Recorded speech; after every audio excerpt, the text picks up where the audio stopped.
Last month మా husband నాకు 8,000 ఇచ్చారండి. మొదట నేను అనుకున్నాను మేనేజ్ చేస్తాను అనేసి. కానీ నెల ఆఖరికొచ్చేతటికి నేను సేవింగ్స్ కూడా చేయలేకపోయాను. ఇంకా ఆల్మోస్ట్ చెప్పాలంటే మైనస్‌ల్లోకే వెళ్ళిపోయాను. రేషన్ ఆల్రెడీ తీసుకొచ్చిన తర్వాత ఇచ్చారండి. కాకపోతే నేను 8,000 కూడా నీట్‌గా పూర్తిగా మేనేజ్ చేయలేకపోయాను. నేను ఆ నెల చేసిన ప్రతి ఖర్చును ఒక బుక్‌లో రాసుకున్నాను. ఇప్పుడు మీకు ఒక్కొక్కటి చూపిస్తాను చూడండి. హాయ్ అందరికీ. ఇది ఏదో పర్ఫెక్ట్ బడ్జెట్ వీడియో అస్సలు కానే కాదండి. ఇది మా రియల్ లైఫ్. నిజంగా నేను ఎలా ఖర్చు చేశానో, ఎక్కడ తప్పు చేశానో మీతో షేర్ చేస్తున్నాను. ఓకేనా? మీరు వీడియోని పూర్తిగా చూడండి. మొత్తం నాకు ఈ నెల 8,000 అయితే మా హస్బెండ్ నాకు ఇచ్చారండి. అంటే లాస్ట్ మంత్ బడ్జెట్. అందులోనే నేను ఇంటి ఖర్చులు, పిల్లల ఖర్చులు, డైలీ ఎక్స్పెన్సెస్ అంతా మేనేజ్ చేయాలి. కాకపోతే నేను చేయలేకపోయినాను. మైనస్‌ల్లోకి వచ్చిన. అది ఎలా చెప్తున్నాను. ఓకేనా? ఇక్కడ చూడండి, మొదటగా మిల్క్ అంటే డైలీ 1 లీటర్ అయితే పాలు తీసుకుంటూ ఉంటాము. దానికొచ్చేసి 1,700 అయిందండి. 55 రూపీస్ అవుతుందనమాట. సో 1,700 రూపాయలు అయితే ఇక్కడ మిల్క్ ఖర్చు పెట్టాను. ఇక ఇక్కడ వచ్చేసి వెజిటబుల్స్ సంతకి వెళ్ళాను. అప్పుడు వచ్చేసి 780 రూపీస్ అయిందనమాట ఆ మంత్లో. ఇక మళ్ళీ వెజిటబుల్ షాప్కి వెళ్ళాను. 354 రూపీస్ అయింది. ఇది అంటే ఫస్ట్ వీక్ వెళ్ళాను. ఫస్ట్ వీక్ వెళ్తే దాదాపుగా 12 డేస్ నుంచి 13 డేస్ వరకు మనకి వస్తుందన్నమాట వెజిటబుల్స్ అంతా. ఇక్కడ ఇంకా మళ్ళీ వెళ్ళలేదు ఆ మంత్లో. సో ఇంకా వెజిటబుల్ షాప్ ఉంటే అక్కడికైతే వెళ్ళాను. అక్కడ 350 రూపీస్ అయ్యింది కొన్ని వెజిటబుల్స్ తీసుకుంటే.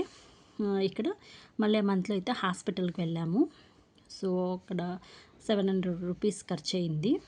ఇక ఫ్లిప్కార్ట్ మళ్ళీ వెజిటబుల్స్, ఫ్లిప్కార్ట్ అంటే వెజిటబుల్స్, ఇంకా పిల్లలకి తినడానికి స్నాక్స్ 517 రూపీస్ అయితే అయ్యిందనమాట. సో ఇక్కడికి వచ్చేస్తాం చూడండి. మిల్క్ అండ్ కర్డ్, మళ్ళీ ఎక్స్ట్రా మిల్క్. ఈ మిల్క్ కాకుండా మళ్ళీ ఎక్స్ట్రా అంటే ఇవి packet curd, packet milk 700 rupees అయిందండి.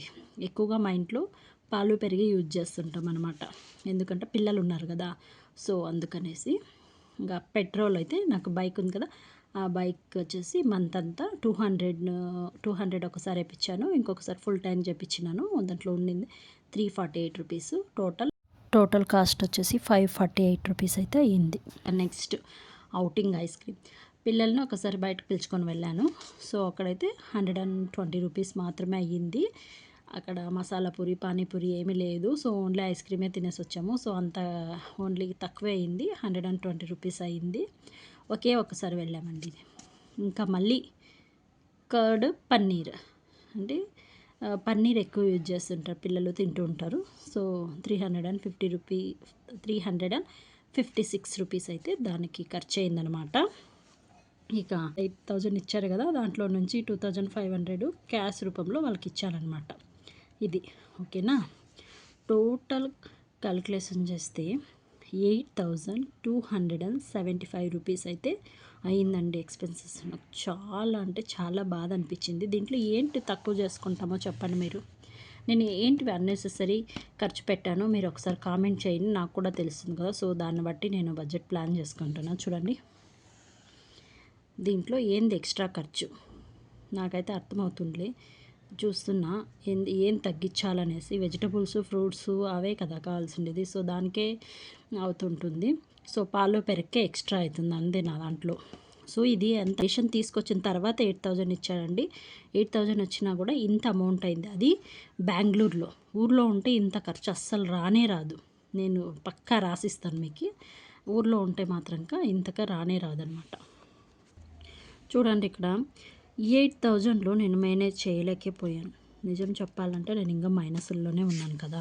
275 రూపీస్ మైనస్ల్లోనే ఉన్నాను. సో ఈ నెల లాస్ట్ మంత్ నా సేవింగ్స్ ఏమీ లేదండి. ఒక్క రూపాయి కూడా మిగలలేదు. అది నాకు చాలా బాధగా అనిపించింది. ఇన్కమ్ ఎంత ఇంపార్టెంటో నాకు ఒకటి అర్థమైందండి ఈ ఎక్స్పీరియన్స్ వల్ల. నాకు ఒకటైతే కరెక్ట్గా అర్థమైంది ఎక్స్పీరియన్స్ వల్ల. ఇన్కమ్ ఎంత ఇంపార్టెంటో బడ్జెట్ ప్లాన్ అంతే ఇంపార్టెంట్. మీరేమంటారు చెప్పండి. చిన్న చిన్న ఖర్చులు కూడా కంట్రోల్ చేయలేకపోతే మనకి తెలియకుండా ఆల్మోస్ట్ పెరిగిపోతుంది కదా. మీరు కూడా ఇలా స్ట్రగల్ అయ్యారా? మీరు ఎవరైనా ఇట్లా స్ట్రగల్ అయ్యింటే మీ మంత్లీ బడ్జెట్ ఎలా మేనేజ్ చేస్తున్నారు నాకు కామెంట్లో చెప్పండి. మీ సజెషన్స్ నాకు హెల్ప్ అవుతాయని అనుకుంటున్నాను. ఇంకా ఇలాంటి రియల్ లైఫ్ వీడియోస్ కోసం ఛానల్ని సబ్స్క్రైబ్ చేయండి, ఎవరైనా సబ్స్క్రైబ్ చేసుకోకుండా చూస్తుంటే. ఎలా ఉందండి, ఇదే నేను రాసుకున్న బడ్జెట్. అంటే మంత్లీ ఇలా రాసుకుంటుంటాను. రాసుకున్నప్పుడు దిమ్మ తిరిగి మైండ్ బ్లాక్ అయిపోతుంది, ఏం చేయలేము, ఇలాంటివి వస్తుంటాయి. సో ఇట్లా ఉందన్నమాట. ఇది నా రియల్ లైఫ్. బెంగళూరులో ఇంత ఖర్చు వచ్చిందనమాట. అది రేషన్ తీసుకున్న తర్వాత కూడా. ఇక నాన్ వెజ్కి అంతా ఇదంతా వెజిటబుల్, ఫ్రూట్స్, మిల్క్ అవంతా కదా.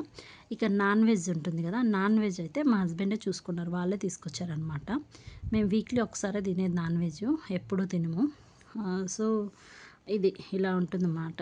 నేను దీంట్లో కనీసం ఒక 1000 2000 మిగిలిచ్చింటే బాగుండేది. కాకపోతే ఎట్లా అసలు కాలేదు. సో నా బడ్జెట్ ప్లానింగ్ ఎలా ఉందండి? మీకు నచ్చితే ప్లీజ్ లైక్ చేయండి.